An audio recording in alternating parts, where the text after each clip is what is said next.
Hello everyone and welcome to another video. Now in today's one we're checking out another graphics card. This is the MSI GTX 670 and it is of course the Power Edition.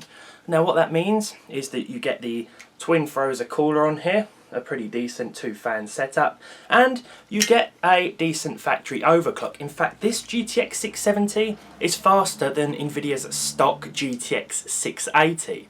But it's not the fastest GTX 670 on the market. No, that honour probably belongs to something like the Zotac Extreme OC Edition card. Nonetheless, a used GTX 670 these days doesn't really cost you all that much. So I wanted to ask the simple question, is it still worth buying one? And can it still run games at 60 frames per second? Something that it would have done quite easily back in mid-2012. Spec-wise, we've got 1344 CUDA cores, a 1020 MHz stock clock, and a 1098 MHz boost clock. This is a 170 watt TDP card, and as such requires two 6-pin connectors in order to run. I'd say that you probably want a decent 550 watt power supply at least in order to use one of these in your system. But if you've got a quality 500 watt unit, then you should still be able to use this card just fine. Why have I gone orange? Why has the screen gone orange? Has the sun just... What's happened? That's messed up the lighting. So what I want to do is see what it takes in terms of game settings in order to run games at 60 frames per second, and then I want to see how high we can turn things up in order to still maintain at least 30 frames per second, because some people are happy with 30 FPS and some people want 60. So I thought if we cover both situations, then it gives you a better idea of what it takes in order to get playable frame rates with this GPU. So let's get into it. Alright, so the first game I tested was Assassin's Creed Odyssey, and first of all I wanted to see how high we could turn the settings up in order to constantly retain at least 30 frames per second. Now to do this I had to set the game to 1080p and run with the medium settings where we averaged just over 30 during the benchmark test. Now if you want 60 frames per second in this game, then you're going to have to opt for 720p with the low in-game preset to average slightly over 60, although there will be times when you do see frame rates below that 60 frames per second mark. There will be a couple of drops here and there, but in order to average 60 frames per second, 720p low is going to be the setting that you'll want in Assassin's Creed Odyssey.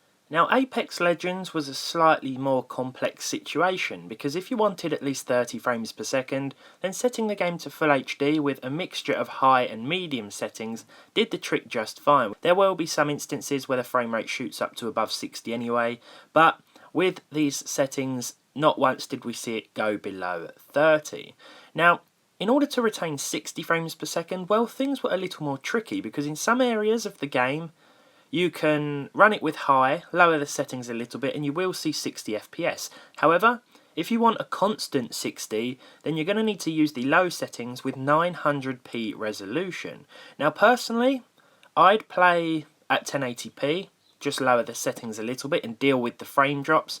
I mean, you're going to get drops into the low 40s in some instances, and the average isn't going to be 60 FPS, it will be slightly lower, but that's the way I'd play. I did it here simply to show you what you'd need to do in order to constantly hit 60. Now Battlefield 5 runs fairly well on a lot of hardware. It's more CPU intensive, so it works quite well with those older graphics cards. If you want 30 frames per second, you can set the game to 1080p resolution and use the high preset. Here I changed nothing else. I had the resolution scale at 100%, and we averaged between 30 and 40 frames per second during this tank level. For those of you who want to retain a solid 60, well, there's good news, you can still play at 1080p resolution, but you will need to use the low preset. I chose this tank level because it's pretty intensive on the system, and there's a ton of explosions going on screen, but the game holds up pretty well on the GTX 670, though at this point the card was starting to get a little bit loud.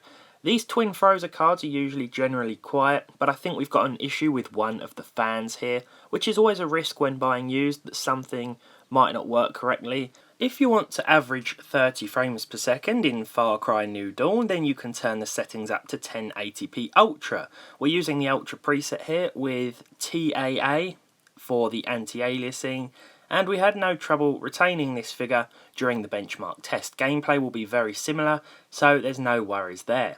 This is how Far Cry New Dawn plays on consoles, I believe, a locked 30 frames per second, but here you're sort of getting a few frames either way in some instances. I'd say 1080p Ultra. The game certainly looks good, but if you want to hit 60 frames per second or achieve an average of at least 60 frames per second, then you're going to want to run the game at 900p low. The game still looks okay, and we still managed to keep the resolution scale at 100% too, so it doesn't look as bad as it would if you had to drop that. The 670 is still putting up a pretty good fight. Now in Fortnight, you're going to have a decent experience no matter what settings you choose.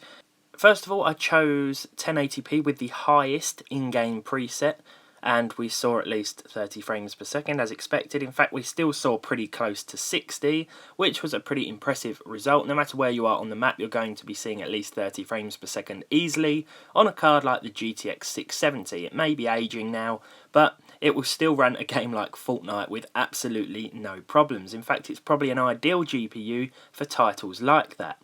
Now, if you want to achieve a constant 60 FPS, all you've got to do is turn the preset down to high, keep the resolution at 1080p, and you're good to go. You can see here that no matter what we were doing on the screen, the game stayed pretty stable, and it was a decent experience in my opinion. And finally, in Just Cause 4, 430 FPS, you can set the game to 1080p with the high preset and enable SSAO.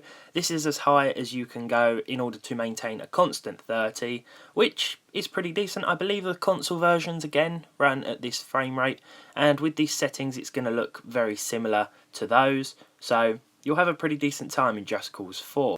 For 60, well, you're going to want to turn things down to 720p low, that's for a constant 60 frames per second here. If you turn the settings up any higher than this, say 720p normal, or you change the resolution to 900p, then you will see drops below 60 frames per second. So there we have it, the GTX 670 is still a capable card when it comes to 30 FPS gaming. You can still use pretty decent graphical settings, but if you want 60 frames per second from this thing on a constant basis, well, you're going to have to accept a lower resolution in a lot of titles, as well as lower settings too. This was a $400 US card back in 2012, and if you bought one back then, well, it's good to see that it would have lasted you a decent amount of time. So with all that said, thank you very much for watching. Leave a like on this video if you enjoyed it, leave a dislike if you didn't, subscribe to the channel if you haven't done so already, and hopefully I'll see you all in the next one.